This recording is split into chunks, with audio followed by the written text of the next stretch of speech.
আরে রাহাত, তুই তুই এখানে কি করছিস? সত্যি তুই? কত বছর পর দেখা।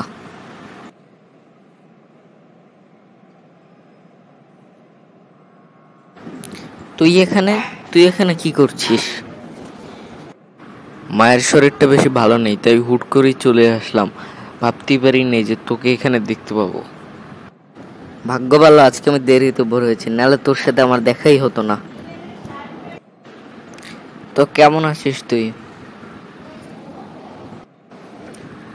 মোটামুটি ভালোই আছি, ঢাকায় চাকরি করছি, মাঝে মাঝে পরিবারের কথা খুবই মনে পড়ে। জানিস, আমি প্রায় ভাবি স্কুলের দিনগুলো কতই মজার ছিল। হ্যাঁ রে ভাই, স্কুলের দিনগুলোই কিভাবে যে কেটে যেত, আর এখন দায়িত্ব, ক্লান্তি আর পরিবারের চাপ। ঠিক বলছিস। আমি এখন এখানে একটা প্রাইভেট ফার্মে চাকরি করছি। প্রতিদিন এখানকার বাসেই যাই। তো তোর বাস কয়টায়?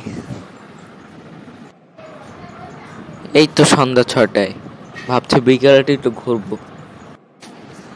চল, আমারও বন্ধ আছে এখন। সামনে একটা রেস্টুরেন্ট হয়েছে, সেখানে গিয়ে কথা বলি। আচ্ছা, চল তাইলে। এখানকার ভাত ও মাছের সাথে এখনো বদলায়নি রে। হ্যাঁ রে ভাই, এই ব্যস্ততার মধ্যে তোর সাথে সময় কাটিয়ে মজাই পেলাম।